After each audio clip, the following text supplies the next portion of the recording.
What up and welcome back, guys. Today we are back in the oldest rainforest in the world, the Daintree Rainforest. Gonna go out there during the night and see what animals and what plants we can find. We're gonna do off-roading, we're gonna explore the area for a few days and a few nights, and it's gonna be amazing. So stay tuned, guys, and let's get right into this adventure.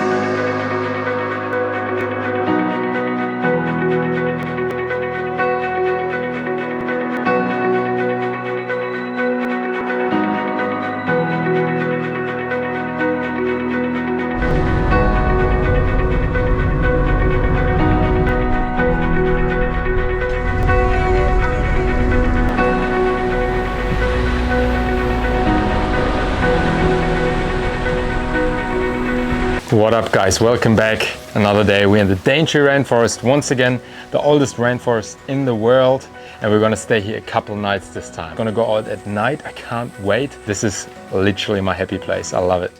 All you hear is water dripping right now because it rained a lot, as you guys saw on the way here, and the birds, man, and all the insects and everything. It's so cool. I love it. The Daintree Rainforest, beautiful spot, beautiful place. One of David Attenborough's favorite spots on the planet. And look at that. What better place there is to stay during a rainy season than the rainforest itself. Oh, there's the boss man. Oh yeah, look at that. Going upstairs. And another massive bed, look at that. Little lodge in the rainforest, nestled right below the, the trees and stuff. I can't wait to sleep here at night. It's gonna be awesome. Oh, look at that, guys. Right on that cobra. Where'd he go? Can you see? Ah, it's on my head. Here we go, look at that. He's a bit shy of the camera. Ah, there he is. There he climbs up. Oh. Alright, do you got something to say? No. How cool is that? Look at that orb weaver, I think he's hungry. He just caught a big grasshopper. They're massive. But they're actually harmless to humans anyways, not to grasshoppers. But yeah, he's gonna enjoy his meal now. Look at that. After a day of waiting. Good on him. It's a circle of life.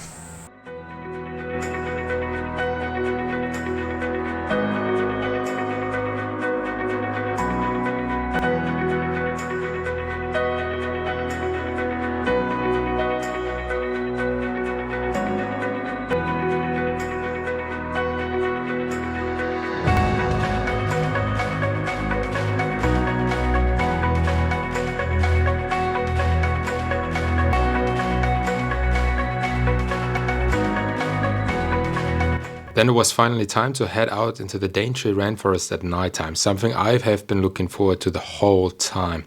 We had some amazing guides and we went out 2 nights in total, and what we found, guys, was just insane. The rainforest becomes alive at night. It's just a different world. The sounds, the animals that are out, the insects. We found amazing little critters. We found a few lichen huntsman spiders here, guys. They're really cool. They're just really well camouflaged on the tree. Hunting, protecting their eggs, just doing their thing. Look at that little long-finned eel trying to get under the tree root in the water down there.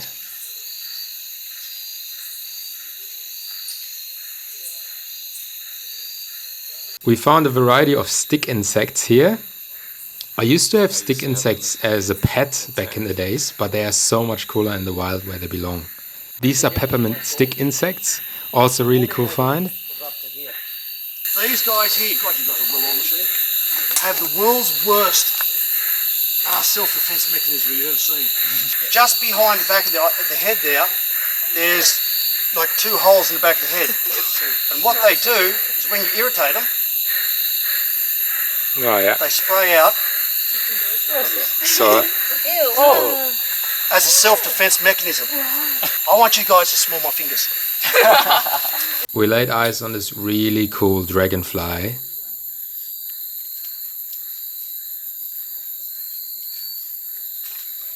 Look at this stunning longhorn beetle. There's a lot of insects that use bioluminescence, for a lot of different reasons. And behind me is one of them. This is very cool. There's a big dead tree behind it. Whoa! This was hands down my favorite find of the night. Some insects and arachnids, especially scorpions, they glow under black light, UV light, due to their biofluorescence, where specialized chemical compounds within their exoskeleton absorb the UV light and they re-emit it as visible light. It is believed that they use it for attracting mates, warning predators, or also attracting prey. Alright, so all scorpions throughout the world glow. The reason why they glow, they eat insects. Insects are attracted to light. Okay, so if you're glowing, insects will fly over to see what's going on. What's going over there. When they land, the scorpions grab them. So they use it for hunting. Well, let's see how this goes. He's a bit wild up. Wow. So as you can see, he's almost about full grown. Now, if somebody can turn on a white light, take the blue light, a white light. So instead of being that white that throws that colour back, they're actually brown and black. You can actually walk through this rainforest for days on end looking for scorpions, and you can't find them. As soon as you turn on a UV light, they're absolutely everywhere. Okay, these guys are harmless. And okay, white light off. We'll go there. Okay, so as you can see, they glow. Even when they drop their carapace, which means their skin, if they drop their skin, you'll actually find that the skin still glows. You can get a 10 million year old fossil of a scorpion, you shine a lot of UV light on it, it still glows. I'll let him go. It is a whole different world at night in the rainforest, and we kept exploring.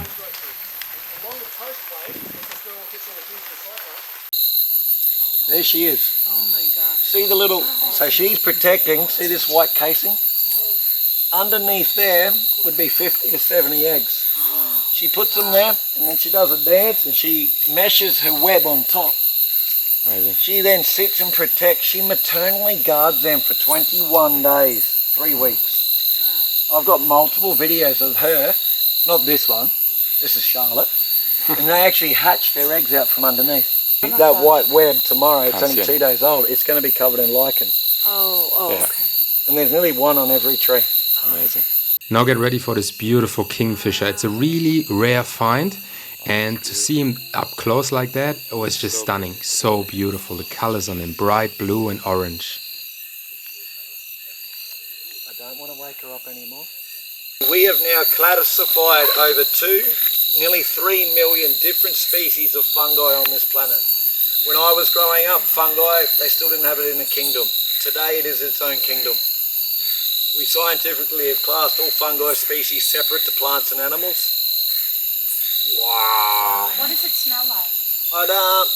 Mushroom. Okay, that makes sense. But there are 2 million types, so I'm not going to test them all, because I know one thing on earth that I would tell anyone. Every mushroom on earth is edible once. We found a bunch of bioluminescent fungi. They were one of my favorite finds as well, but unfortunately you couldn't really see them on camera. They're also called ghost mushrooms, by the way. This is a really impressive dome tent weaving spider. They're called like that because their web looks like a tent. It's really impressive. Those little 2 stick insects having some fun here. We better not disturb them for too long. Now look at this beautiful tiny little tree trapdoor spider that we found here. There's an animal in every single plant. Trapdoor spider. Yeah, I still haven't classified this one properly. Sorry. And our guide shared his secret spot with us. It's so cool. I like disturbing him. But I felt in a good mood tonight. I try not to come here every day. These cute little green tree frogs were everywhere and you could hear them from a mile away, and they're just always a cool find. Always. I love them.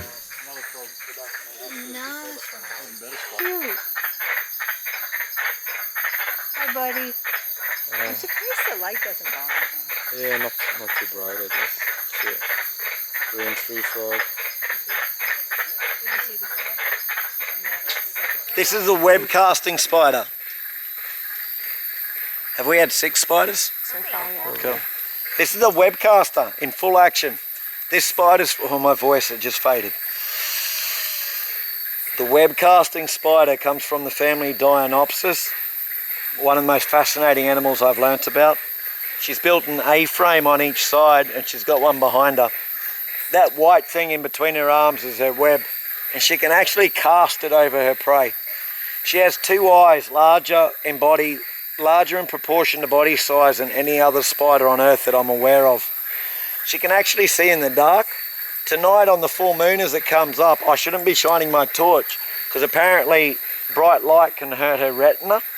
This spider has the ability to change her retina every 48 hours. If you're interested, there's a guy from Florida YouTubing this spider. He's done 4 years study on them in our lab, and he actually documents them throwing their web. I can watch it for hours. Cool. That's just what I like to do. So yeah, I come out here, I'll sit here for 3 hours trying to film it. I've seen her catch moths flying behind her head. Ogre-faced web casting spider. So she's weaving it with her spinnerets as we speak. Oh, yeah. This was one of my other favorite finds for sure. When they shined the black light torch on the plant, it changed color. And that's the case because of the chlorophyll fluorescence. When certain plants are exposed to black light, the chlorophyll in the leaves absorbs the UV light and fluoresces a brilliant red color in this case. And it was just mind-blowing to see that. In normal sunlight, the red glow is invisible because of the green reflection, and also the photosynthesis overwhelms it. What a night it was. I mean, all these things we found tonight are literally little wonders of the Daintree Rainforest. It's insane what you can find if you just look closely.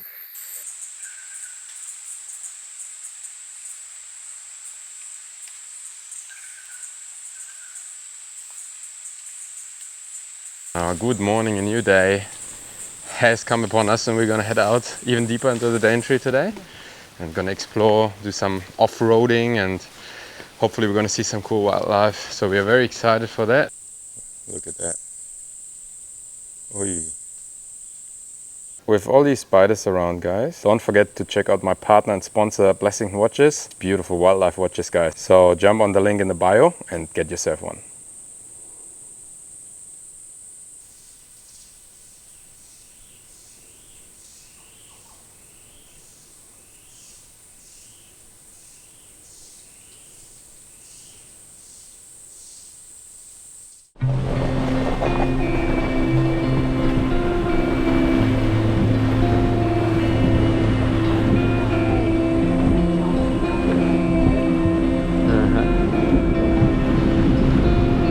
One of the animals everyone wants to find and see when going to the Daintree Rainforest is definitely the cassowary. We were lucky to encounter one on our drive, and it just crossed the road in front of us and we slowed down and stopped. They are the majestic dinosaurs of the Daintree, and they have existed for over 50 to 60 million years approximately, so they're literally living dinosaurs. They got really sharp claws and really powerful kicks. They can weigh up to 80 kilograms and can grow up to 6 foot tall, and they can reach speeds up to 50 kilometers an hour. They are also endangered, so they are a very fragile species and they have to be protected at all costs. Just so blessed to be able to see one in the wild. I've made a whole video about them, so definitely check that out, guys.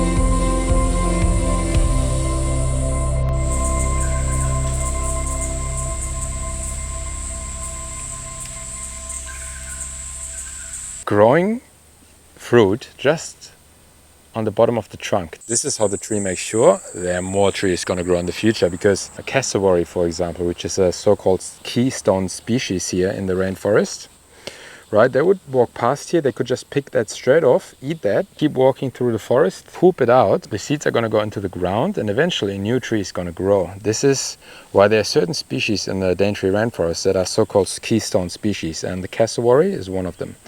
Same as the spectacled flying fox as well.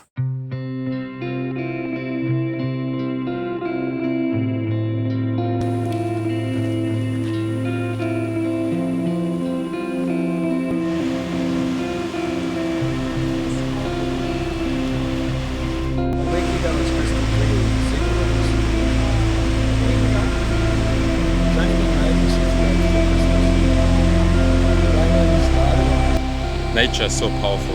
That's what I learn every time I'm out here in those remote places. Beautiful little rainbow skink there.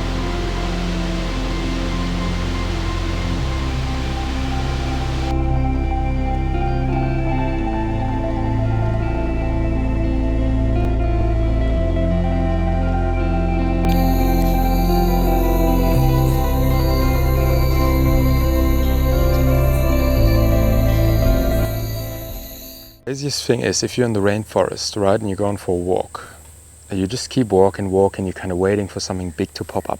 But if you literally just stand in one spot, listen to all the noise around you and look around, look really detailed, you're going to find so many cool things. Really just stop for a minute and look around you and really be one with your surroundings.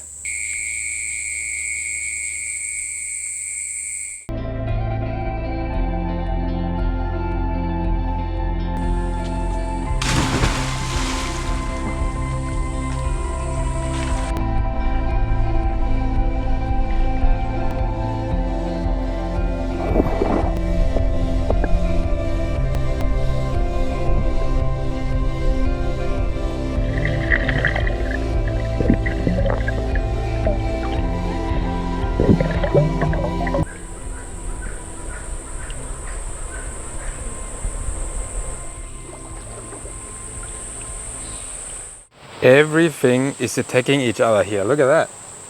Poor bugger. Got caught by some sort of carnivorous fly.